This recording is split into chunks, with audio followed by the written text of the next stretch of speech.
Alright, everyone, let's get started. And welcome to Heart of the Woods. I still like visual novels, and this was a really good one to play. I say was because I have already finished playing through the story to one of the endings, but we'll get to that in a second. And seriously, the story is amazing. This game, this visual novel was amazing. I really enjoyed playing it. And before I started playing it, I said, you know what? I'm not going to record it. I'm, I said before, I'm not really sure how to make visual novels work just because I can't do a full playthrough without showing the entire visual novel, and that's not exactly fair to the people that worked as hard as they did to make this. But then I finished the story. Then I got to the end of the game, and I realized, you know what? I really do want to share some of my experience with this game after all. And I'm still kind of trying to figure out how best to do that with games like visual novels. So if you have any suggestions, if there's anything I can or should do differently, please let me know. Comments are open. I would love to hear from people on what games they want to see me play and how to make games like this, how to share my experience with games like Heart of the Woods, because it really is something I want to share. So the conclusion I came to with sharing Heart of the Woods was that the interaction with the player, the biggest interaction with the player in a visual novel like this one, is in two things. Right? It's in the decisions I make and the reactions that I have. So that's what I'm going to emphasize. I'm going to emphasize the decisions that I made, why I made them, and kind of how I reacted to the result that I got. In case it isn't obvious, then, let me be very clear, I am about to spoil the story so much. There is a heavy spoiler warning on this entire video because I'm going to have to go very far into the game, even just to talk about any of the decisions I made at all, much less talk about how I was reacting to some of them. And I'm not going to share all the details of the consequences I got, but you're going to see most of the story in this video. So, spoiler warning out there. If you want to play this game yourself and you don't want to be spoiled, please don't watch this video yet. Go out. I'll leave a link in the description. Go check out this game yourself and play through this story yourself because you absolutely will not regret it.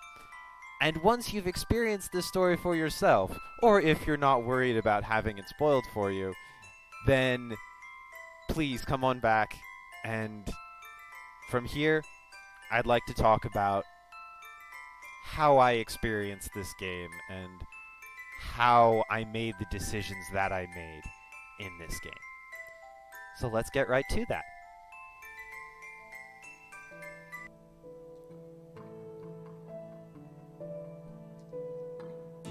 And if I'm going to focus on talking about decisions, well, we rejoin the story in Chapter 3. In case you're still here, I'm assuming you've heard and understood my spoiler warning, but one more time, seriously, we're in Chapter 3. Spoilers.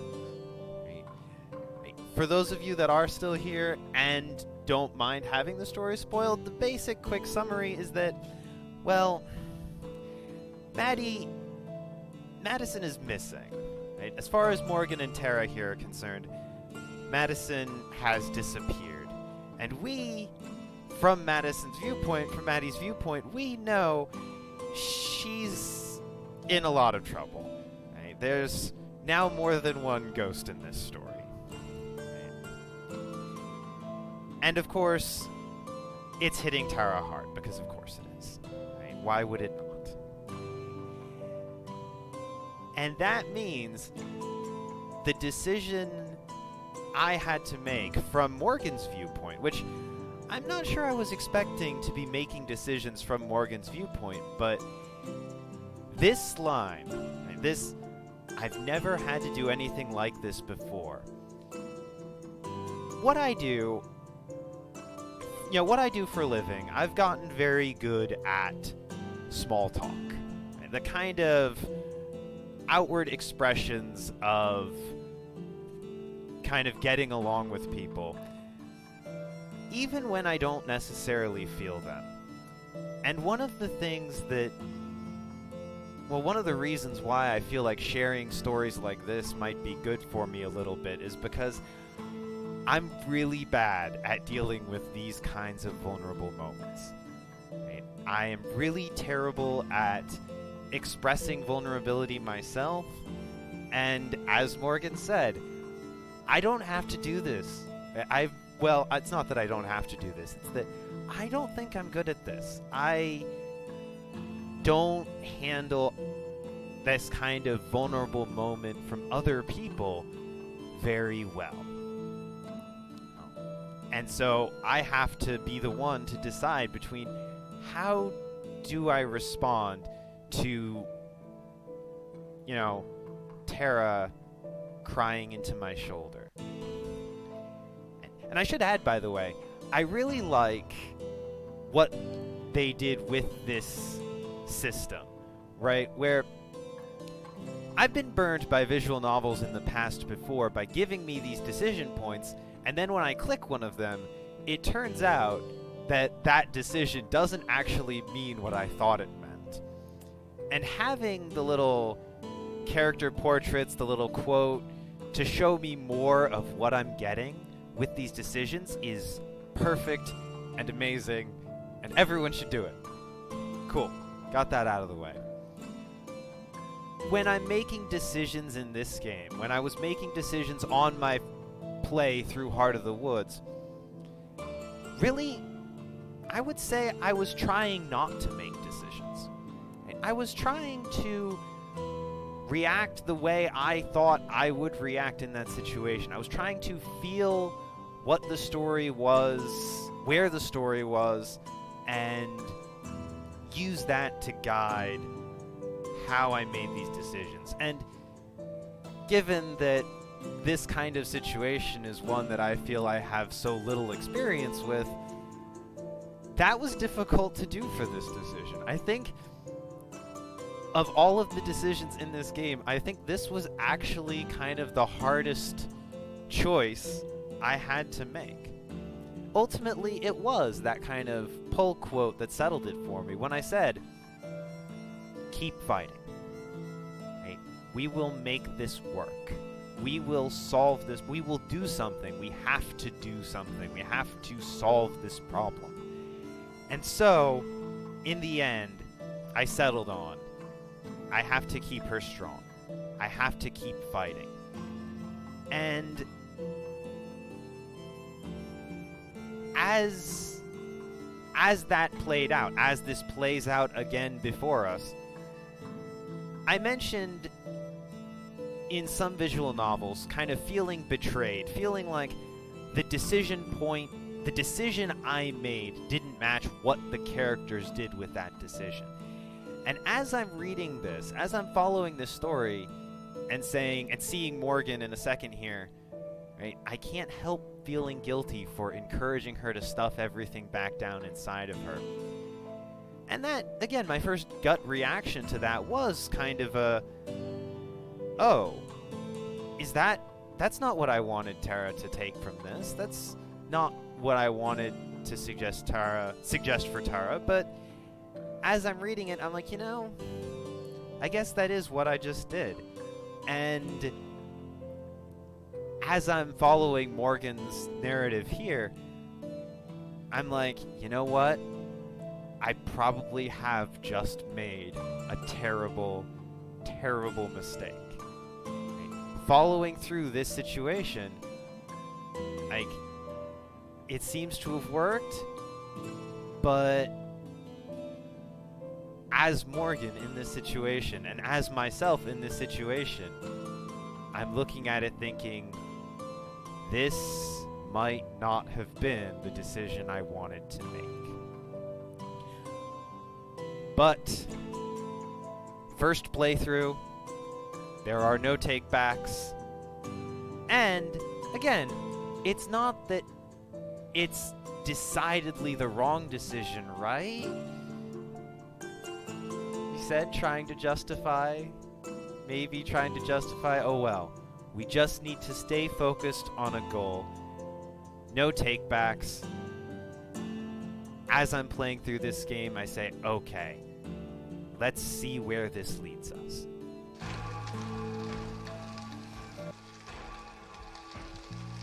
Now that said, where this leads us isn't immediately apparent. The story continues apace, and we rejoin it in Chapter 4. Once again, I'm going to reiterate this every time. Spoiler warning. Right, we're now in Chapter 4. And I'll be honest, getting through Chapter 3, I didn't think the story could possibly get much worse from the, everything is terrible standpoint. And then Chapter 4 happened, and the story got worse. Right? Evelyn has attacked now the forest itself.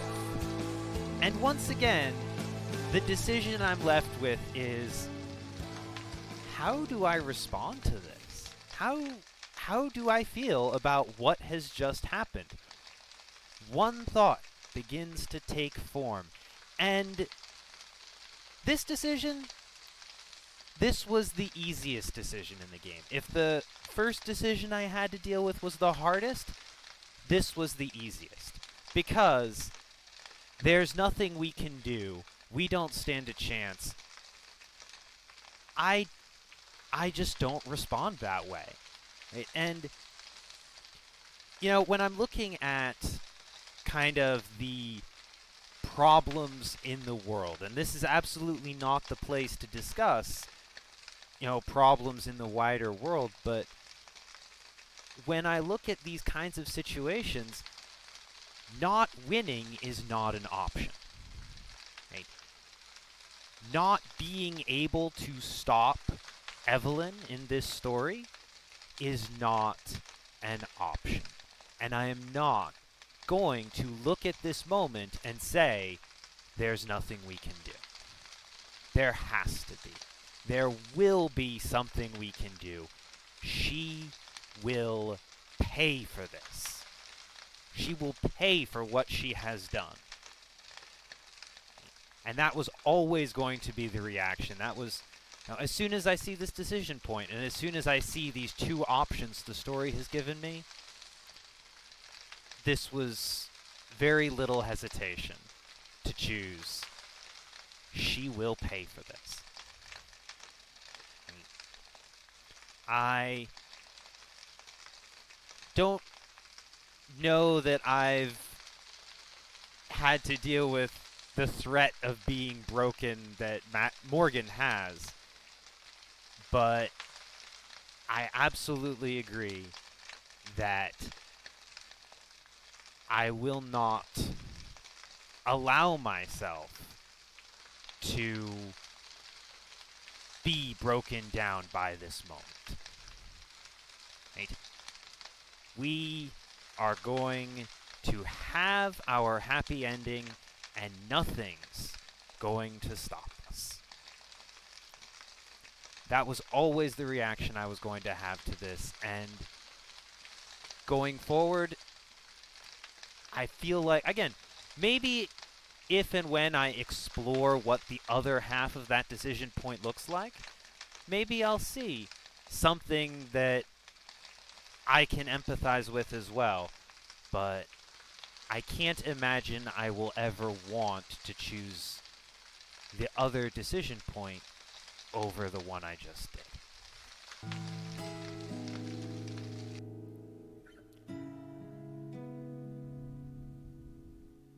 Of course, I can't just snap my fingers and have my happy ending. Gonna have to work for it. And that brings us to the final parts of the game. We are now on a spoiler warning for Chapter 6.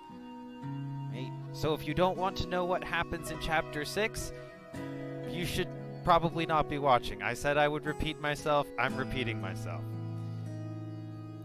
We are into the final part of the game where now the time has come to confront Evelyn. Terra has been threatened by Evelyn in something that Morgan didn't really end up expecting. But it's time to go save Terra, take care of Evelyn, and go home, as Maddie has said here. And that means for this final showdown, well, like I said, I want it to be simple. It has to be something that happens. But you do have to work for it. And the question we're left is, what is the last thing to say? What are we going into this confrontation thinking about? And one more decision to make, still from Morgan's point of view. I'm not sure I was expecting all of the decisions to be from Morgan's point of view. I don't know what I was expecting in terms of decisions in this game, but here we are. And while I don't think this decision was as difficult to come up with as the first, this was still another tough one, right? One way or another, it ends tonight, or I'll keep Terra safe. And a lot of my hesitation, interestingly enough, the UI upgrade, the added quotes made this decision harder than it would otherwise have been. Because when I first see these two options, I'm like, of course, we have to keep Terra safe. That is the point of what we're doing. I'll keep Terra safe. But then the line pops up, no matter what it takes. And that made me hesitate.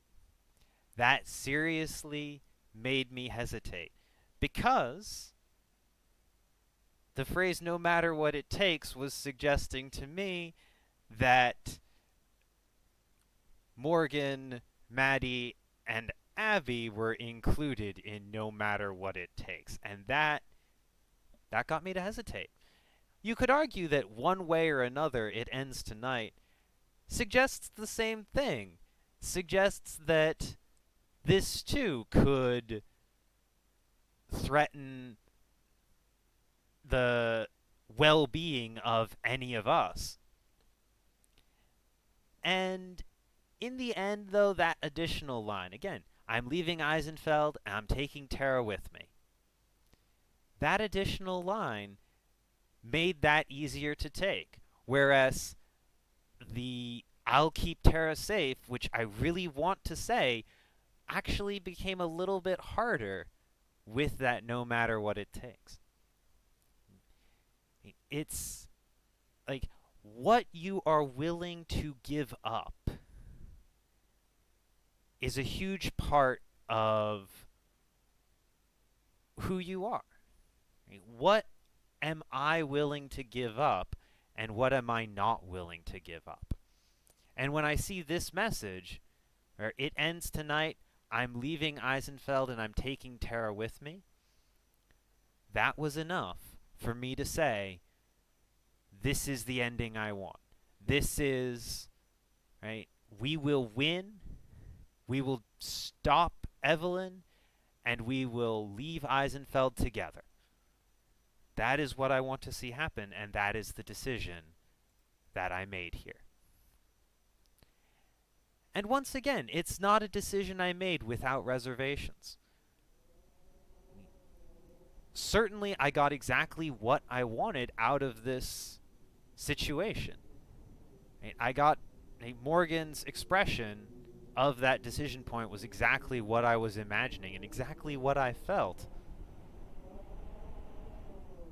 But it does kind of say, too, I wonder how I appear to them. I wonder how they're reacting to this. I wonder if this is okay. Should I have said, let's keep Terra safe?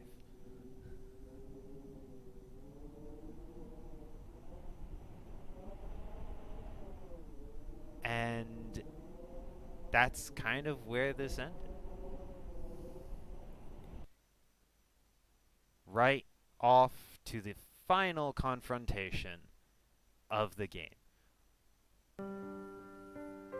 But we won't be watching that final confrontation in this video. Instead, I'd like to rewind to part of Chapter 5, which, again, spoiler warning, we are now in Chapter 5.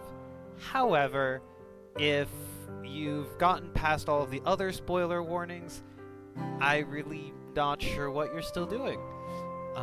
So that's another thing you could share if you're so inclined. I come back to Chapter 5 because of all of the moments that I remember from playing through the game. The two biggest emotional reactions I had, I think, were in Chapter 5. The two biggest moments where I strongly felt something from this game were here. And that's the other piece of what I get out of a game like this one. Like, how do I make the decisions that I make? And I said, how do I feel about the results? And admittedly, neither of these two particular results that I'm going to highlight are the direct results of my decisions. I think this is a core part of the story regardless of the choices I've made. And of course, the one choice I talked about is actually after this point, too. But we find ourselves near the end of the game with Abigail having a change to her look. Well, Maddie's also had a change to her look, but we're going to get to that in a second. And when I was watching this part of the game, and, Abby gets her new clothes, and then she changes into them, and, well, this happens. And this whole time, so am I. Right? But she's smiling, so am I. Whole time I'm watching this, I'm just goofy grin on my face. Same as Maddie. Gorgeous. It looks amazing. And it's interesting that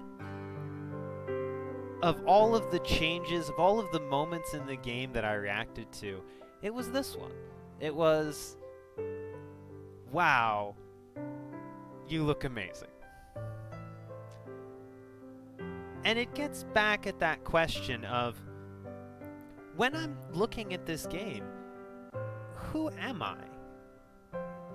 When I'm talking about visual novels and when I'm dealing with visual novels, you may have noticed I often kind of bounce between first person and third person when talking about them. Especially when I'm talking about making the decisions, I tend to try and say I rather than Morgan, right?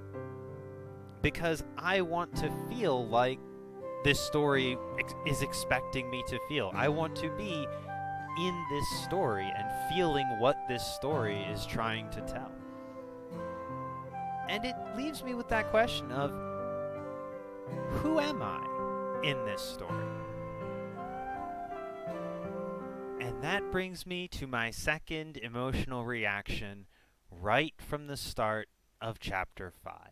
Because I have a lot of choices as to who I can be in this game. Because whenever I'm following almost any story, the one thing I always attach to strongly is the characters. And this game has 4 amazing characters for me to associate myself with, align myself with. And, of course, there's the transgender YouTuber. That sounds a lot like me. But I don't have 250,000 subscribers, but, baby steps. There's this woman who always finds the joy in everything she can, but who feels stuck, who feels kind of trapped where she is and doesn't doesn't really look to the future very much. There's this woman determined to get what she wants, that difficulty dealing with other people. And all of these characters, again, I look at these characters and I say, whether there's something that I want to be or something that I recognize, I feel like I could be any one of these people. But at the start of chapter 5, looking at Madison, and I'm like, this looks amazing. Strange confidence, inner strength, magic. And when I was looking at this story, when I was looking at this moment and seeing the kind of, not just because there was the CG too, but even after that, and looking at my first glance at what Madison looks like moment to moment here, I'm like, this looks just like what I want to be. So much so, of course, that at this moment in the story, I feel like I was almost forgetting what Madison wanted out of the story. I'm like, can I stay like this? Can I stay like this for as long as I possibly can? And that was, I think, the strongest reaction that I had all throughout this story. To say, well, I'm fine. This is good. This moment is good. And I said I'm not going to talk about the conclusion that I ended up with. I'm not going to talk about the ending that my decisions gave me. But I'm very grateful to this game, to Heart of the Woods, for giving me the chance to feel all of these things from the story. And then, perhaps, for giving me the ending that perhaps matched everything I was just saying about my reactions to moments like this one. And perhaps in the process demonstrating that there are aspects of what I've said that I don't actually want after all. But that's what going back and finding other endings of this game is for, because I am thrilled to have played this game. I have vastly enjoyed my time with all of these characters, and maybe kind of seeing pieces of myself in stories like this one is, I think, part of making those pieces truly part of who I am and who I can be. And that's what I found in the Heart of the Woods. Thank you all so much for joining me on my trip into the forest, and I will see you all next time. Until then.